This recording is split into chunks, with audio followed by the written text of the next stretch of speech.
최경영의 최강 시사.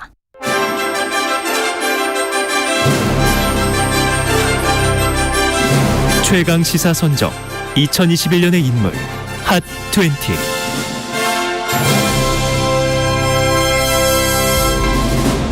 네, 4418님이 김준일의 뉴스탐구 생활 기다려지는 시간입니다.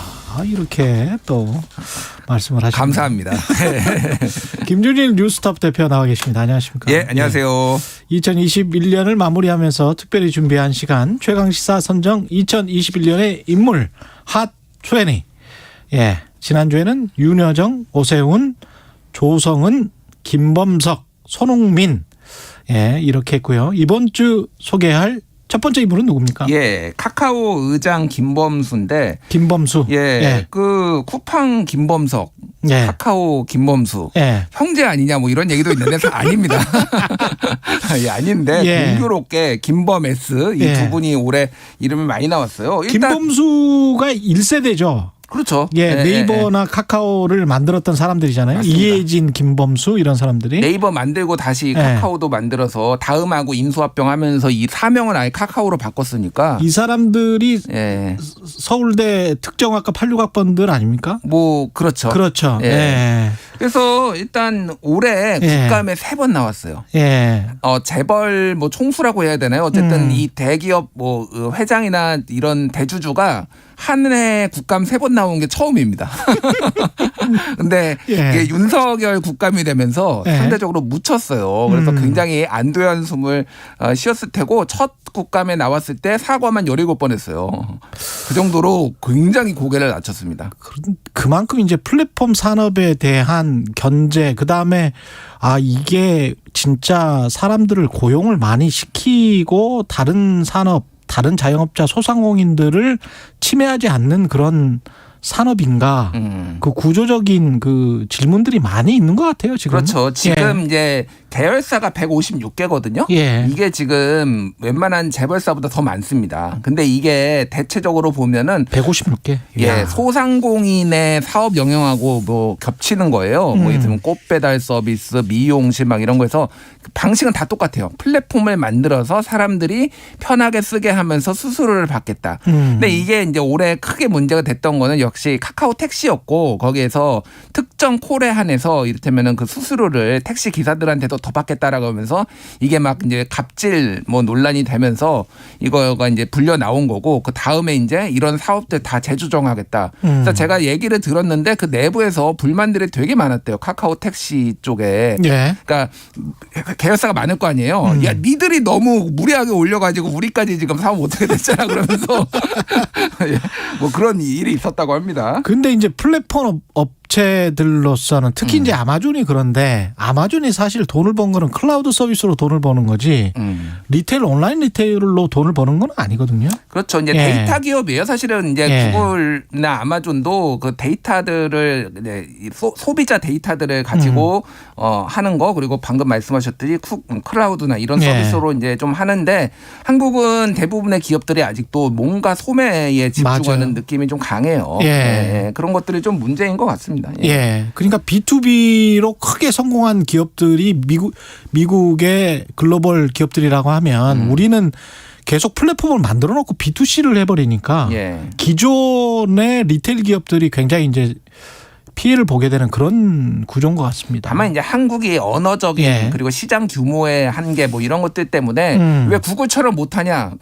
구글은 미국 기업이니까 더 가능하다라는 주장도 있어요. 삼성은 그래도 수출이라도 하잖아요. 제조업이니까. 그러니까 여러 어려움이 있는 거는 인정하는데 이제 상생의 방안을 찾아야 되겠죠. 그래서 지금 오늘도 보니까 그 김건희 씨의 그 한국 게임산업협회 그 회장이었어요. 그 당시의 회장이었습니다. 그렇죠. 근데 김건희 씨 본 적 없다. 뭐 이런 이제 입장이 나왔어요. 그래서 끊임없이 고통받고 있다. 화제는 되고 있는 김범수 씨고 두 번째 인물은 국민의힘 김종인 총괄선대위원장을 꼽아봤습니다. 이분은 이제 1940년생이에요. 일단은 1940년생이시군요. 화제가 되는 분 중에서 가장 고령이다.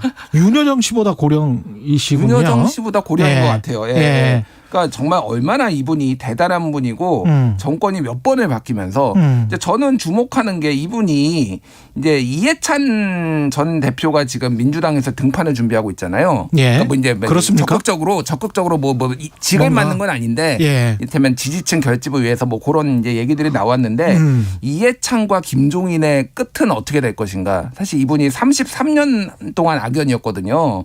기억하실지 모르겠는데 처음에 이제 이 선거에 김종인이 나가서 관악을이었네 나가가지고 진 게 이해찬입니다. 이해찬이 첫 번째로 국회의원 당선이 되고요. 그런 다음에 이제 김종인은 비례만 5번 해요. 지역구에 비례만 5번. 대한민국 역사상 비례 5번 한 뭐 5번이 앞으로도 아니라 안 나옵니다, 지금. 안 나오고 3번이 앞으로도 없어요. 절대 안 나와. 3번이 네. 없어요. 일단 2번까지는 있는데 그러니까 대단한 분이죠. 근데 어쨌든 네. 그게 88년에 이제 이해찬한테 져가지고 그때부터 이 방랑 생활이 시작됐다. 김종인의. 그게 그 징계 득이 됐네. 비례는 얼마나 좋아요. 선거운동도 안 해도 되고. 뭐 예. 장점이 있죠. 근데 어떻게 보면은 이렇게 여기서 비례, 이 당에서 비례, 저 당에서 비례 하게 된 것도 예. 이해찬 대표의 악연이고 올해 뭐 이제 대선에서 마지막 유주 두 분 다 이제 물리적으로 은퇴를 하시지 않을까 그렇게 그렇죠. 생각되는데 마지막 예. 이제 뭐 남아 있어요. 그래서 어쨌든 예. 이분의 이제 트레이드 마크가 경제민주화고 노태우 정부 때 경제민주화 관련해서 헌법에 많이 넣습니다. 그렇죠. 예. 그래서 그런 부분들 굉장히 평가를 받고 있는데 박근혜 정부 때는 이제 기초연금 관련해서 추진을 했다가 결국은 이제 팽당하고 그걸 못 했거든요. 그러니까 이제 헌법 119조에 이렇게 적혀 있어요. 예.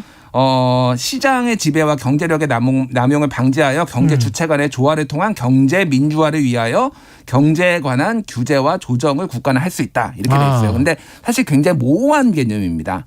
개념들은 이렇게 그렇죠. 있는데 이걸 해석하는 방식이 다 달라요. 그래서 고전적인 경제 민주주의는 1인 1표제예요. 지금 자본주의는 이를테면은 주식을 많이 가진 사람이 그렇죠. 그 표를 많이 행사하잖아요. 그렇죠. 근데 이거는 이제 노동자들의 기업 참여를 위해서 네. 1인 1표제를 경제에도 도입하자라는 게 경제 민주주의인데 이게 이제 뭐 여러 가지로 이제 해석이 되고 있죠. 그래서 적극적으로 이를테면은 공정한 기회, 불평등 완화에 좀 초점을 두는 걸로 이제 해석이 되고 있는데 이게 참 모호한 개념이니까 갈 때마다 이제 이게 뭐 약간 부딪히는 이런 모습들이 좀 발생하는 거죠. 사실은 기회가 평등하게라는 그런 말도 어디까지 기회를 평등하게 줄 것이냐가 사실은 부모를 선택할 기회는 없잖아요, 우리가. 그렇죠. 예.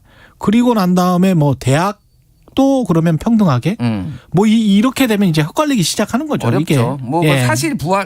사법고시 부활해야 되느냐 기회가 기회는 평등하게. 그러니까 구체적인 네. 쪽으로 가보면 이게 공정하게 사람들이 다 배분돼 있는 상황에서 어떤 자본주의가 운영이 된다는 게 존 롤스 같은 사람 자유주의자들의 사상인데 그게 원래 그리고 다 지향하는 자유민주주의의 사상이에요 지금. 그렇죠.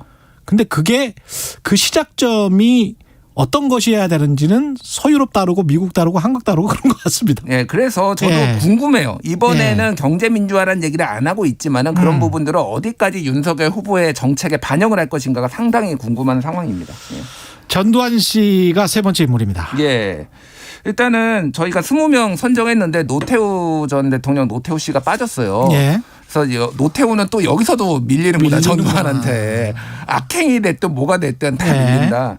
일단 뭐 지금도 계속 전두환 얘기가 나오고 있잖아요. 최근에 이재명 후보가 이를테면은 뭐 전두환의 경제에 대해서 평가를 해야 된다. 저 3저 호황을 이용해서 경제를 뭐 잘했다 뭐 이런 얘기도 있습니다. 전에 우리가 얘기했듯이 예. 과도한 해석이다 그거는. 뭐 과도합니다. 예. 경제학적으로도 맞지가 않습니다. 그리고 그게 잘못되면 개발 독재 성장의 논리로 돼버리기 때문에 그러면 중국처럼 그냥 유사 독재를 하면서 개발해서 성장만 잘하면 된다는 식의 논리를 그런 믿음을 사람들한테 심어줄 수가 있어요. 네. 안 그래도 그런 거 믿고 있는 사람들 꽤 있는데 아직도.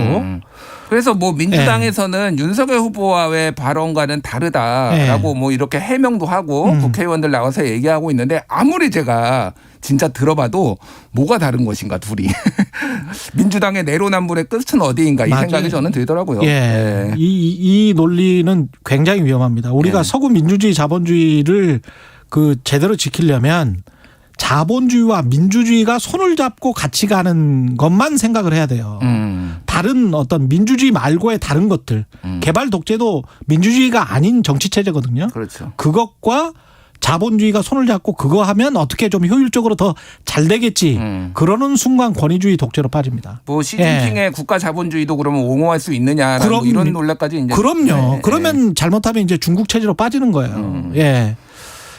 네 번째 인물은 어떤 분인가요? 네 번째 인물은 이제 변희수 하사인데 고 변희수 하사죠. 그래서 예. 2017년에 하사 임관을 했고 그리고 이제 성 정체성의 혼란을 겪다가 2019년에 휴가를 나와가지고 성전환 수술을 받고 이제 여군으로 복무하기를 원했는데 2020년에 군에서 심신장애 3급으로 전역 처분이 내려지고 이에 불복을 해서 이제 강제 전역 처분 취소 소송 제기를 했는데 소송 중이었죠. 근데 올해 3월에 극단적인 선택을 했습니다. 그리고 최근에 1심에서 국방부가 패소 판결이 나왔어요.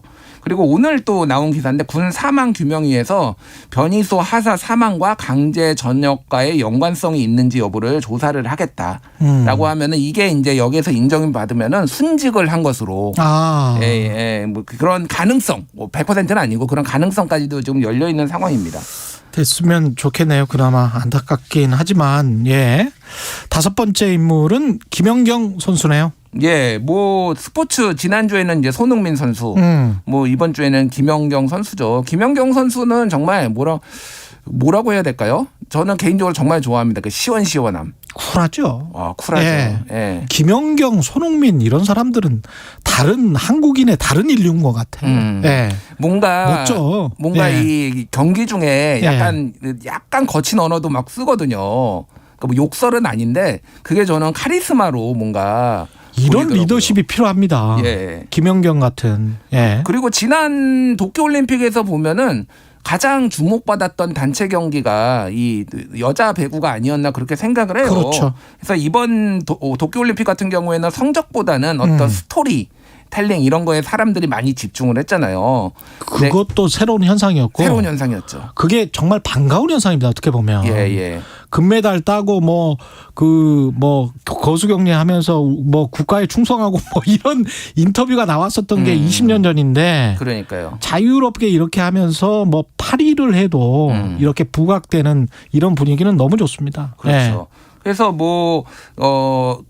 여러 이제 감동을 줬고 김연경 선수뿐만 아니라 여자 배구 선수들이 다 좀 주목을 받는 이런 경우가 있었어요. 예. 근데 이제 올해 초 기억하시겠지만은 흥국생명이었죠. 그 팀 내에서 이다영 선수와 불화설에 자매죠. 예. 그 자매랑 이제 불화설에 있으면서 굉장히 어려움을 겪었죠. 그래가지고 사실 이 두 분 이다영, 이재영 이 자매는 결국은 그리스로 갔나요? 그리스에서 지금 선수 생활을 하고 있고 학폭 논란에도 좀 본인이 휩싸인 건 아니지만은 여러모로 좀 마음고생을 많이 했다라고 볼 수가 있겠습니다. 예, 여기까지 해야 되겠습니다. 오늘 말씀 감사하고요. 지금까지 김준일 뉴스톱 대표였습니다. 감사합니다. 감사합니다. KBS 1라디오 최경영의 최강시사 듣고 계신 지금 시각은 8시 43분입니다. 네, 중부지방 곳곳으로